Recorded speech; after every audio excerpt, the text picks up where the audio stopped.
Muy buena noche tengan todos ustedes. Me da mucho gusto darles la más cordial bienvenida a esta sesión del martes 27 de octubre del 2020, donde tendremos la presencia de la doctora Leticia Maldonado Magaña, nuestra querida Leti. Cedo el uso de la voz a nuestro secretario para que conduzca esta sesión. Reitero la bienvenida que ha dado a todos ustedes nuestra presidenta, la doctora Adriana Ruiz Azura, y en esta ocasión, esta fecha del martes 27 de octubre del año en curso, con la conferencia de Juan y los Huicholes, a cargo de nuestra consocia, la doctora Leticia Maldonado Magaña. La orden del día consiste en la apertura a la sesión que ya fue realizada por nuestra presidenta, la presentación del Presidium, que está integrada por la ya mencionada presidenta doctora Diana Ruiz Azura, la doctora Leticia Maldonado Magaña, que es consocia y conferencista, el que habla en su calidad de secretario general. En esta ocasión omitiremos, por obvio de tiempo, el currículum de nuestra conferencista, así que cedemos el uso de la voz a la doctora Leticia Maldonado Magaña. Nace el 20 de septiembre de 1945 y muere el 28 de agosto del 2015. Pero, ¿qué tal si le cedemos la palabra al personaje tema en este día, mi querido amigo Juan Negrín? México le ha dado a mi padre, el ingeniero Rómulo Negrín Mijalov, una segunda patria y un refugio permanente de su España natal, avasallada por el fascismo. En los avatares del exilio se casó con una norteamericana que me dio a luz en el Distrito Federal el 20 de septiembre de 1945. Mi madre, Joan Fetter Baker, fue una pintora representativa que, dotada de mucha sensibilidad, me infundió el amor al arte y cierta pasión por el judeocristianismo. De 1950 a 1960 me crié en Francia cerca de mi abuelo, el doctor Juan Negrín López, quien me hizo valorar la importancia de luchar por las causas sociales populares y que, viendo mi interés por algunos textos de la Biblia, me puso también a la mano toda clase de información sobre las religiones, que a través del tiempo y los espacios me hicieron entender que la hipocresía era el pecado universal. En 1961 regresé a la Ciudad de México para terminar mi primer bachillerato en francés y la preparatoria en el Liceo de Franco-Mexicano. Allí seguí con estudios de filosofía bajo la instrucción privilegiada del doctor Ramón Sirau, quien me inculcó principios existencialistas hasta que ingresé en la Universidad de Yale hacia fines de 1963, y en donde inicialmente pensé sacar una licenciatura en economía, casi topándome de narices con gente como Bush, Clinton o Serapio Bush. Sin embargo, mis inquietudes políticas me movieron al conseguir el apoyo estudiantil necesario para formar un nuevo partido en la Unión Política de la Universidad, donde me nombraron como el primer presidente del partido de la izquierda, y de aquí en adelante me vi envuelto en un eterno torbellino, que a la izquierda del Partido Liberal, que según la política de Lyndon Baines Johnson, o sea, los republicanos, o que a la derecha con el partido de neofeudalistas y nacional-socialistas, que ingresara a la Unión Socialista, donde unas 20 personas debatían si Mao, Trotsky o Stalin eran los auténticos visionarios. En fin, que mejor opté por dejar la política para tomar una doble licenciatura en francés y español, y me coloqué entre el 10% mejor calificado de mi clase, consiguiendo una beca para mi último año. Pero no sé si, influenciado por el surrealismo, el teatro del absurdo o la necesidad interna de rechazar un mundo de favoritismos establecidos, me desvinculé de Yale 2 semanas antes de conseguir mi diploma en 1967. Poco más tarde, me uní a los rebeldes norteamericanos contra las Fuerzas Armadas y el racismo, experimentando las utopías comunales, ecologistas y pacifistas que se fomentaban en la Bahía de San Francisco, y me dediqué a desarrollar un estilo abstracto de pintura.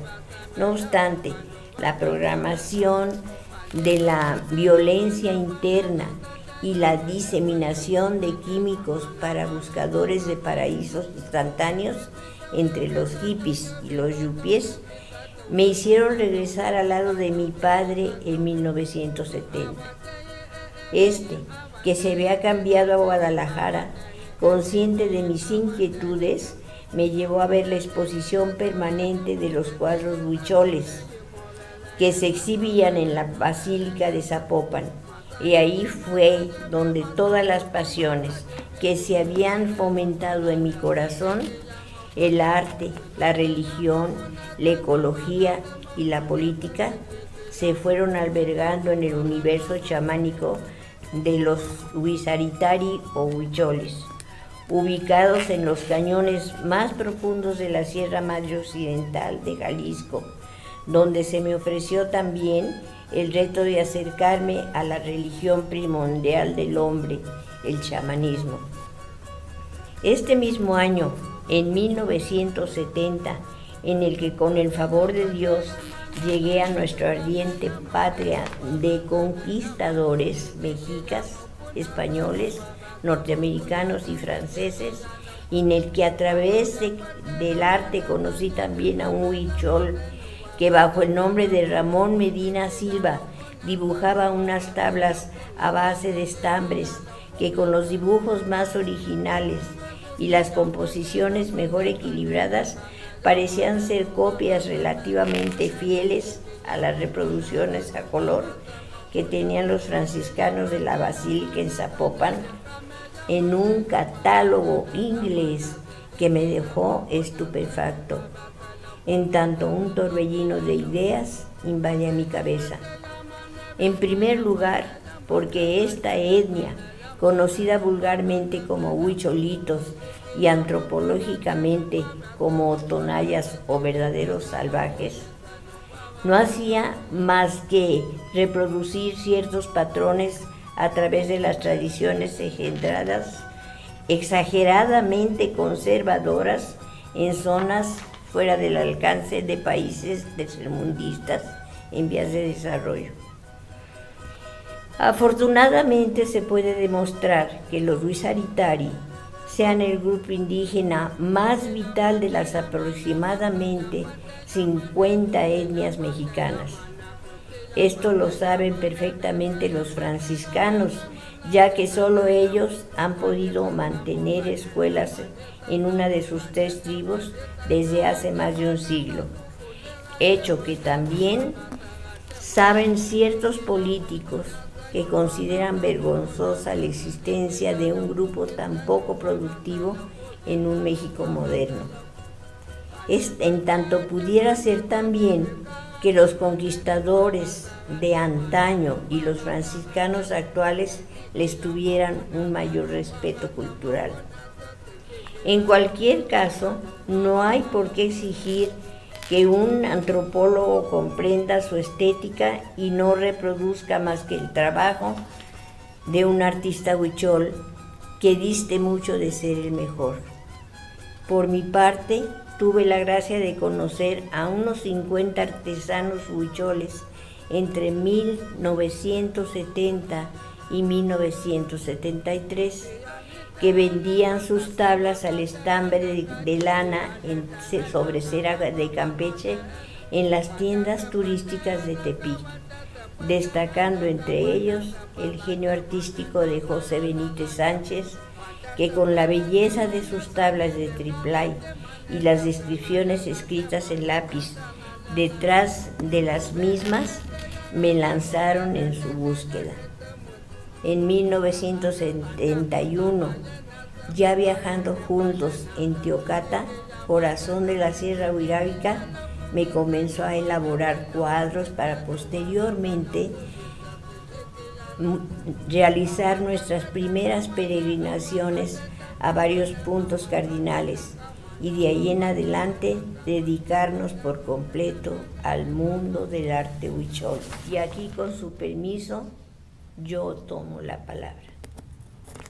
Por lo visto, y esto lo digo yo, en el milagroso año de los 70 se da también el encuentro de tres personajes, entre paréntesis, locos, que formando un trío de soñadores congenian en todo, que el mundo se les hacía chiquito para realizar los sueños de su inquieta cabeza. La primera integrante del trío, desde luego, era María Luisa González Arechiga, y el segundo Juan Negrín, el tercero su servidora Leticia Maldonado. María Luisa, pintora jalisciense, afamada por el tema principal de su trabajo, o sea, los huicholes o huirábicas, a los que quería, admiraba y plasmaba a través del novedoso e increíble colorido fosforescente de sus pinturas. Aquel color que, según las malas lenguas, solo lo podían ver los huicholitos por medio del peyote que se ingerían y que desde luego compartían con aquella mujer que bajo el nombre de Mamá Huichola lo simbolizaba con sus obras y luchaba por sacarlos de la miseria en que vivían, ganándose su admiración y su cariño. El segundo, que llegó a Guadalajara más o menos por ese tiempo, fue Juan Negrín, quien de inmediato trató de relacionarse con personas afines a su inclinación por el arte y su interés por los pobres, de tal manera que al encontrarse con María Luisa, que no solo era pintora, sino una empedernida ayudante de los huicholes, forma con ella una dualidad que persigue los mismos intereses, tanto artísticos como altruistas. El tercer miembro del triunvirato de locos, como ya antes lo había mencionado, fui yo, quien sin siquiera imaginarlo caí en manos de Malucita para seguir alimentando la afición que desde muy pequeña tenía por la pintura. Y ahí fue donde me encontré con Juan, entablando de inmediato una interesante conversación sobre los huicholes, su sensibilidad y su pobreza, y caí redondita en el plan de ayudarlos en lo que pudiera ante el reto de acercarme a su religión primordial, la religión primordial del hombre, o sea, el chamanismo, donde se dibujan las raíces de la mística judeocristiana. Desde luego, María Luisa, que encabezaba el grupo, era, repito, aquella mujer que los quiso como una madre y la que, aún sin nunca pisar el territorio de sus queridos hijos, se la vivía recorriendo eternamente sus veredas, respetándolos, inmortalizándolos con sus pinturas. El Juan, que no se quedaba atrás, la seguía trabajando como un loco, autoadoptándose aquel grupo de indígenas que se habían adueñado de su corazón. Y al último quedaba yo, apoyándolos hasta donde me permitían mis conocimientos y mis medios. Por ejemplo, pidiendo ayuda económica y atención médica y hospitalaria a todo aquel que con quien me topaba, y muy principalmente con el grupo cultural y de asistencia social al que ya pertenecía y en donde se auxiliaba tanto a los más pobres y necesitados como a las parturientas complicadas. Tampoco debo pasar por alto la ayuda que por su parte proporcionaban 3 personas más, la atención del tal por el lado de mi esposo, doctor Sergio Martínez de Santiago, seguido por mi hijo Horacio Martínez Maldonado, y el asilo que les ofrecía una joven de la que lamentablemente no recuerdo el nombre, a los enfermos que necesitaban una atención prolongada, pasando así a ser parte de aquel pequeño grupo que, encabezado por Juan, inició un recorrido por el camino más bello que se puedan imaginar. Pero esperen, antes de terminar, quisiera platicarles algo que me llena de una gran satisfacción.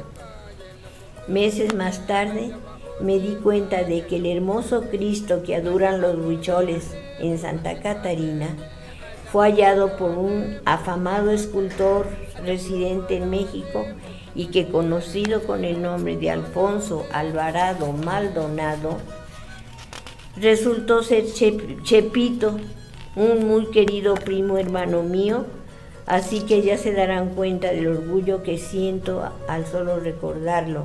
Y ahora sí, Juanito, a ti te toca. Pues bien, yo quisiera contarles algo de mis logros. En 1973, de 1973 a la fecha, he organizado exposiciones en más de 50 museos y galerías dentro y fuera de México, comentando al respecto que presenté una colección personal de 48 cuadros con obras de los 5 artistas huicholes más destacados y que para mí significaron 16 años de investigaciones inconclusas. En 1975 presenté La creación del mundo, según 2 artistas huicholes, publicado por el Museo de Arte de San José, California. En 1977, El arte contemporáneo de los huicholes, publicado por la Universidad de Guadalajara y el Centro de Occidente del Instituto Nacional de Antropología e Historia. En 1978, Los huicholes, una cultura anterior a Cortés, publicado en 20 idiomas por el Correo de la UNESCO y cuyo original está escrito en francés. En 1985, Acercamiento histórico y subjetivo al huichol, publicado por la Universidad de Guadalajara, Jalisco. En 1986, Mierica, espejo entre 2 mundos, arte contemporáneo huichol, catálogo del Museo de Arte Moderno, Instituto Nacional de Bellas Artes y Secretaría de Educación Pública. Vale agregar que recibí en 1976 el apoyo inestimable del entonces director del Instituto Nacional Indigenista, el licenciado Manuel Limón Rojas, quien acordó el hacerse cargo del transporte de los cuadros que estaban entonces exhibidos en París, Francia, siendo sin duda el director con quien mejores relaciones haya tenido hasta la fecha. Pero, continuando yo con la palabra, les diré que desgraciadamente los huicholes de los que se habla y se hablaba desde hace más de 40 años han ido desapareciendo junto con su tierra y sus lugares sagrados, ya que desafortunadamente abundan las personas que abusando de su puesto y su poder, en lugar de enorgullecerse por el que aún existan grupos indígenas de sangre pura y sin muestras extranjeras, que en lugar de ayudarlos y proporcionarles educación y preparación respetando sus costumbres y creencias, los juzgan como flojos y los traen por las calles vendiendo sus bordados, sus cuadros y sus collares de Shakira, entre otras cosas más, en lugar de presumir con orgullo el pertenecer a una de las diferentes y muy escasas etnias que aún nos quedan. Y no miento, a los 5 años de empezar a conocer la Sierra Huizárica, a fines del sexenio de Echeverría, se concluyó la primera de todas las muchas brechas que, lacerando sus regiones boscosas, acabaron ya con los bosques de toda la altiplanicie huizárica. Y la verdad, no sé qué pasa ahora con la zona en la que los huizaritari llevaban milenios de años peregrinando en busca de un buen peyote. Y aquí quiero recordarles además que dicho cacto, o más bien biznaga, para ellas nada menos que el fruto del conocimiento místico. Y ahora sí, les pido perdón por no poder completar adecuadamente este tema en el tiempo que me queda. Sin embargo, las siguientes reflexiones de nuestro querido amigo Juan son imprescindibles. Primera, es necesario el sacrificio para acercarse a un conocimiento de lo sagrado. Por ello, del cahuitero o sabio reconocido por la comunidad entera, no aprueba cómo los peregrinos viajan usando vehículos provistos por el gobierno y han dejado de caminar y ayunar. Segunda, quienes alcanzan algún conocimiento se ven obligados por la comunidad a seguir a sus semejantes sin gratificación alguna. Esta costumbre está siendo severamente atacada por la aculturación de sus últimos líderes políticos, todos maestros bilingües relativamente ladinos. Y tercera, el poder del gobernador tradicional o tlatoani ya no es reconocido por el gobierno estatal o federal. ¡Qué lástima! Y ya para finalizar, me permito presentar ante ustedes solo una parte del maravilloso currículum de mi querido amigo Juan. Currículum vitae hasta 1988.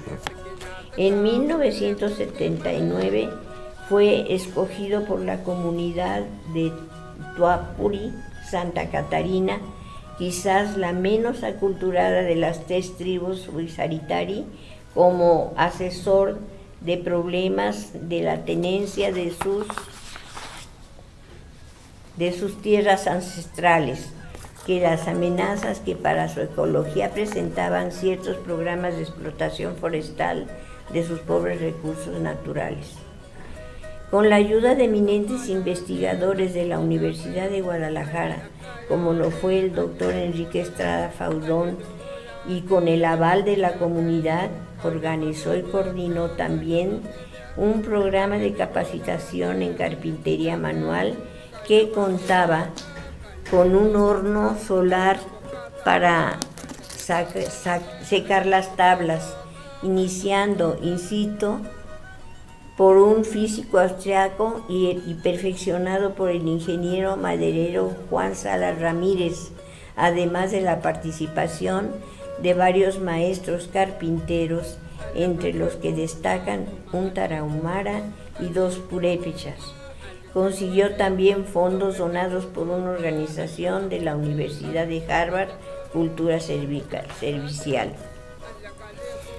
Trabajó como coordinador de este proyecto con el auspicio del ITESO en Guadalajara hasta 1985. Consiguió además 30 toneladas de maíz y una bodega en 1983. En 1984, con solicitudes también de la comunidad de San Andrés Coamiata, formó la Asociación para la Investigación, Capacitación y Asistencia Huizárica y y obtuvo donativos más importantes que fundaciones europeas, tanto de Alemania como de Holanda. De fundación. A partir de 1986 fue el presidente de la Asociación para el Desarrollo Ecológico de la Sierra Madre Occidental, AC, cuyos socios incluían al ingeniero Juan Salas y a expertos en medicina, además de los huicholes más importantes de las 3 tribus. ACESMO, AC, terminó el programa de carpintería en Santa Catarina a principios de 1988 y una programación de telares de madera en San Andrés, además de instalar otro taller de carpintería con horno solar en Guadalupe, Ocotán, Nayarit. De más está decir que nuestro personaje recibió nombramientos y solicitudes y agradecimientos extendidos por las comunidades huicholas. Formó parte de artículos periodísticos que demuestran que encabezó una asociación civil auténticamente no gubernamental. Envió una serie de cartas a miembros del gobierno dando a conocer tanto las dificultades como las fuentes de apoyo hasta 1993. Y ya para terminar, presentamos una entrevista dada por Juan Negrín sobre el arte huichol en 1985. Juan nos dice: el arte viene de una inspiración sagrada y está hecho con fines devocionales. Podemos clasificar como artesanía aquello que no tiene una inspiración religiosa, que tiene como fin el venderse en una tienda donde el que compra la obra tampoco se interesa por el significado que puede tener este simbolismo. Mi meta era que los huicholes, que en mi opinión tenían dones de artistas, pudieran realmente dedicarse a una obra artística religiosa y así darnos una lectura visual del pensamiento filosófico y religioso de su tribu. ¿Cómo podemos decir que algo es arte? En parte porque es algo original, sincero, porque viene realmente del corazón del que lo hace y porque es una invención constantemente renovada. Otra frase de la definición de lo que es arte es que la persona tiene la intuición del equilibrio de las formas, de los valores, de los colores y del ritmo que se crea con la yuxtaposición y oposición de colores y formas. En suma, intuición estética. Juan Negrín también habló acerca del rechazo que sufrían las obras huijáricas por parte de espacios museísticos de entonces, diciendo lo siguiente: todo arte nuevo, y el arte del huichol es nuevo porque no existía hasta 1968 o 70, es muy difícil que se acepte, se reconozca y se valore. Esta es una razón fundamental por la que no se le da un lugar dentro de lo que es reconocido como arte en México. La otra razón es la de que el huichol no tiene una formación académica occidental, que no se forma haciendo dibujos y retratos. Es una escuela de bellas artes, sin comprender que toda la cultura huichola pueda llevar a ciertos huicholes a tener una formación no académica, pero sí cultural y a muy largo plazo de estudios, de la forma, del color y del objetivo que pueda tener plasmar una cosa en una superficie. Qué lástima, digo yo, cuando no conocemos la cultura huichola, nos es difícil entender que ésta no sea solamente visual, ya que desde muy pequeños se dedican a ver y hacer solo objetivos visuales. Y claro que sí, pero desde nuestro punto de vista, nunca en el de ellos, que ya guardan por dentro su visión, una visión puramente espiritual. Muchas gracias. Pero esperen, antes de despedirme, quisiera hacer una observación.